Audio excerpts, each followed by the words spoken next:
Harassment and intimidation of public officials is up 800% in the past 5 years. Not surprising considering everything else is up in the past 5 years. Housing is up, food bank usage is up, poverty is up, people are broke, people are tired, people are stressed. So of course, people's ire is going to move towards those who are in power in implementing policies that have led to where we currently are at. The issue that we're seeing is that these politicians are like, well, it's not really our fault, it's the world's fault. We're coming out of a pandemic. So that's the reason why you can't afford anything. And it's like, maybe it's the fact that you've implemented policies that have chased away investment, chased away our industry, put our economy into the toilet, and now our dollar is worth next to nothing. You've implemented inflationary policies that have led to the cost of living rising, food rising, carbon taxes that have led to more figures rising. And as much as the liberals would like to say, oh, it's not the carbon tax's fault that everything's more expensive, a simple economist can just look at, all right, when you tax the lifeblood of what moves your economy, then everything's gonna be more expensive. So what inspired the show? What has inspired the situation? Well, we turn our eye to Pam Damhoff, who is the Liberal MP representing the area of Oakville, North Burlington, who did a piece with the CBC National wondering why she's receiving so much hate. Dearest Pam, I hope and pray to God that you will die a horrible, painful death, off with your head and hung from the gates. Burn in hell. C-word. That's hard to hear. I can't imagine what it's like for you. I don't understand how people think it's okay to speak to people like that. I never, in my entire life, had anyone ever use that C-word.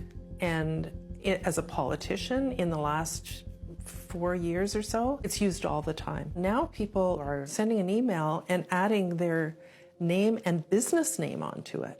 I think people are emboldened. You know, I was out grocery shopping one night, walking along all by myself, and this man all of a sudden says, I recognize you, F Trudeau, and just starts screaming on a rant. People have said, you're a politician, you need thick skin, but not for that kind of stuff. And that's why when people approach you in public or on the street and start yelling, you know, it's scary. You get your back up and wonder if someone has a knife or a gun. It's why Damhoff doesn't. So I'll start off by saying the obvious. Threatening people, regardless if they're in power or not, is not the right thing to do. It is not how we move things forward. It's not how we want things to move forward. However, I'll also put the shoe on the other foot that Pam should also not be shocked by the amount of vitriol that's being directed at her. Do I condone the behaviors? No, those things shouldn't be happening. But when you are a part of a government since 2015 that has actively made people poor in this country, not allowing them to afford their food, their housing, or their families, people are going to get desperate. People are going to lash out, and they're going to point their finger at those who are in power. And when they see people like yourself voting in favor of things like Bill C-11, Bill C-63, and other policies that have essentially made the country worse, there is accountability as that as a politician as well. Not a fan, again, of violence being uttered towards the politicians. However, there are consequences for the decisions you make on the Hill there. And it is a bubble, whether you like it or not. And there's two things happening in this video. Either one, she's so much in her bubble that that's the reason why she's so shocked by the reactions she's receiving. Or two, that she's actively lying. That she really thinks she's doing a good job and doesn't get why no one likes her. Doesn't like her party. Doesn't like the leader of her party when she's been in lockstep with him for the past 9 years. What I found most interesting about the video was, again, it just felt like her reaction didn't even make sense. You heard some of the threats that were uttered that she was reading off in texts. Those are some horrendous things. And should be outright terrifying, and I would be scared too. But the one thing she pulls out was like, oh, when they called me a C word, which in this case, they called her a cunt. That was the one that really hurt her. Not the other horrible, horrendous things that were shared in those texts. No, the name calling is what really got to her. I think that sums up this government so very well. Real danger, real issues happening, and we're being upset by names? It characterizes and sums us up so very well. Crime is so far up. There are so many stories coming out of Ontario and BC and other parts of the country that are absolutely horrifying. Catch and release continues to be the policy of the day. People are being murdered in broad daylight. There are houses being broken into broad daylight. Torturing people for their car keys. And yes, I can empathize with our politicians who are going through tough times, who are getting terrible things thrown at them. But guess what? Regular people are having horrible things happen to them too. When you have full communities in Toronto who are paying for their own security, that has never happened in this country before. That didn't happen before 2015. Gated communities essentially happening in Toronto. Oh, the bridle path. Shut your head. It was never like this. When you have full 24/7 security protecting and monitoring not just the bridle path, but other communities throughout Toronto to protect them from the crap that's going on in that city right now. Yeah, it's scary. Yep. Harassment of public officials up 800%. But also murders and violent crime is also way up as well. Regular people being victimized on the daily basis. So yes, as much I'm a human. I can empathize when people are going through tough times and empathize when people are having threats uttered towards them. But Pam, you are not unique. The regular person's getting this every day throughout the country now. And regular people don't have the money to hire personal security.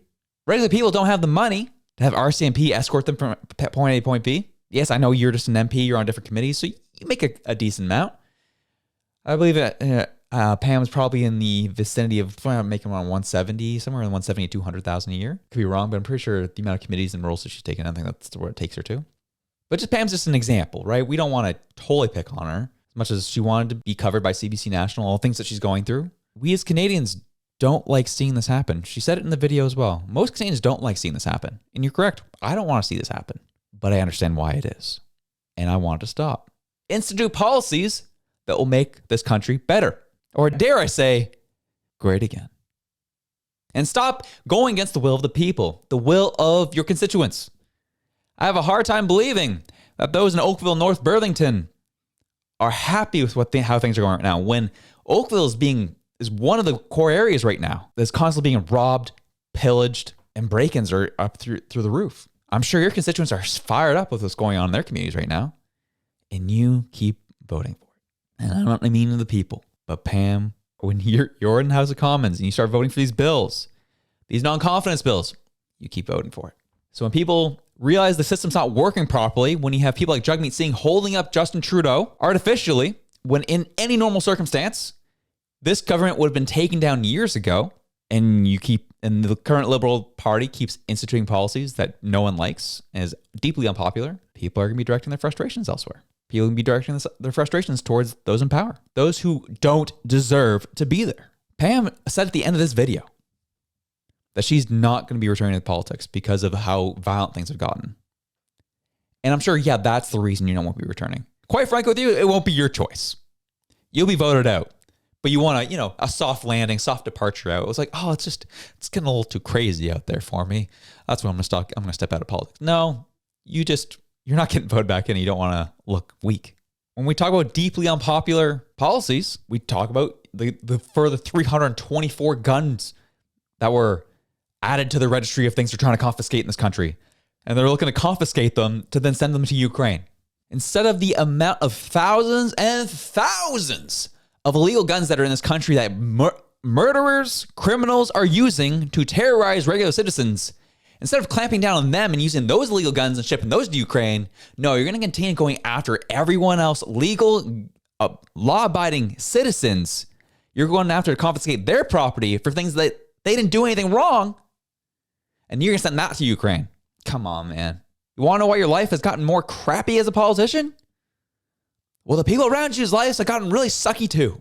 Or how about the latest news?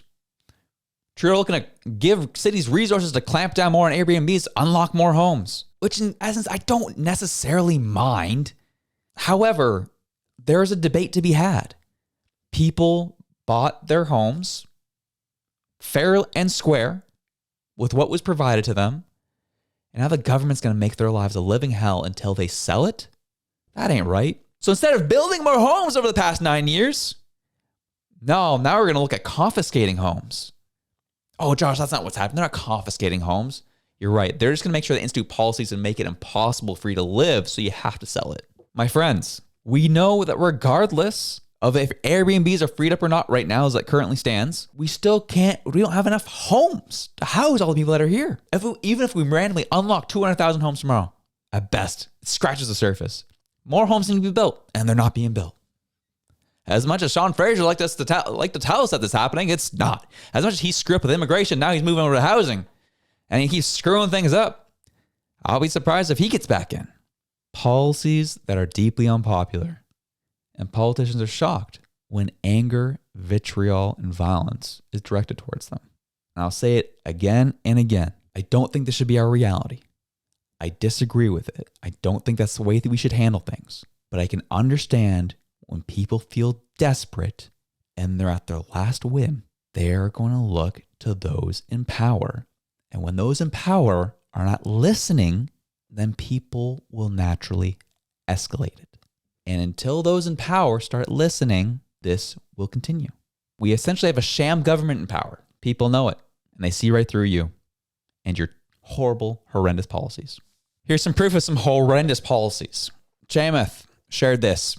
CEO, billionaire United States, has a deep love for Canada because he went to UW, University of Waterloo. Wada, loo. Look at those stats. This is the percentage of non-residential investment into Canada as a percentage of GDP. Because that's essentially how you really build a strong economy, was you attract foreign investment. Look how bad we've dropped off compared to the United States. You saw how bad politics has been in the United States. We saw obviously what happened to the CEO that was executed in the middle of New York City. And then all things that have transpired over the past 9 years in politics in the United States. All the turmoil they faced, their economy's still gone up. Investment has still gone up. And that's all you see in the news, is how bad the United States has it. Well, if the United States has it bad, then we're in squalor. We're dropped down to close to 8% of foreign investment makes up our GDP. When our number one export in Canada is real estate, we're in trouble. So until we get incompetent people out of power, this will continue to happen. I love the tweet here that Chamath wrote out. This is pathetically bad, he says. Canadians opted towards warm, fuzzy DEI nonsense. Look at how the international community voted economically as a result. This is an important lesson for the rest of us to learn. Socialist virtue signaling is a quick way to shut yourself off from capital. Given enough time, this will eventually run your economy onto the rocks. California especially needs to pay close attention. And they really do. This is horrendous. As much as you can say what you want about the United States, this is terrible. We were always semi in line with the United States. We always did a decent, we kind of kept stride to a degree. But that separation, the disparity is incredible. And our dollar represents it. You know, now we're down to 70 cents on the US dollar. For every Canadian dollar is 70 cents US. Or the other way around is every American dollar is $1.40 Canadian. It's close to the lowest it's ever been. Lowest it's ever been was in the late 90s, early 2000s. Harper years, we saw things grow. Near the end of his time, things started tailing off. Trudeau took over. It really took a nosedive, and it's been kind of up and down, and now really bad. And it's only going to get worse. The economic policies they institute are just not good. And as we see here coming up, the Bank of Canada likely going to be cutting another 50 basis points, maybe 25, which is important to understand and see, because no other major economy is cutting their interest rates, which is a sign that we are in a tough spot. Our economy is built off of bureaucrats, government workers, and real estate. All very internalized services that is completely manufactured by policy. It's tough times out there, but better days are coming. I'm very confident of that. As Patrick Bet-Dave would say, the future does look bright. As we talked about on Friday, sentiment is moving forward. And you always have the people who are like, oh, but the carbon tax is going up, this, that. You're right. Things are still happening. However, we are gaining ground. The Canadian people will win at the end of the day. We'll suffer some pain. It'll be difficult. But the key is do enough to get to tomorrow. And when tomorrow comes, keep fighting. As we end off, enjoy this video. Drewski is looking quite round today. Drewski is number 1 on the DoorDash leaderboard. Drewski got the face and body build of Thomas the Train.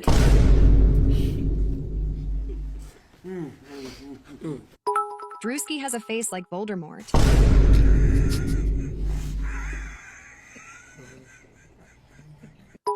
Drewski looks like a Dairy Queen dipped cone. Why only me though? Yeah, yo, guys, ease the up, slow the down. Drewski looks like the caterpillar from Bug's Life.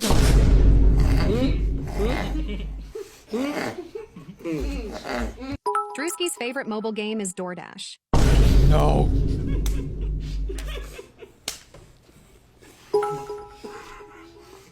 That Kai's Not Stream is hilarious. It's so wild. Like, it's the way it's shot. That type of content, I just don't get why it works, but it does. And then obviously guys bring on guys like Kevin Hart, and obviously that the pairing of Drewski and Kai and all the crew over there they do some crazy stuff, and it's hilarious to watch. Keep your heads up, chins up. We got this, folks. Stay strong. Have yourself a good weekend.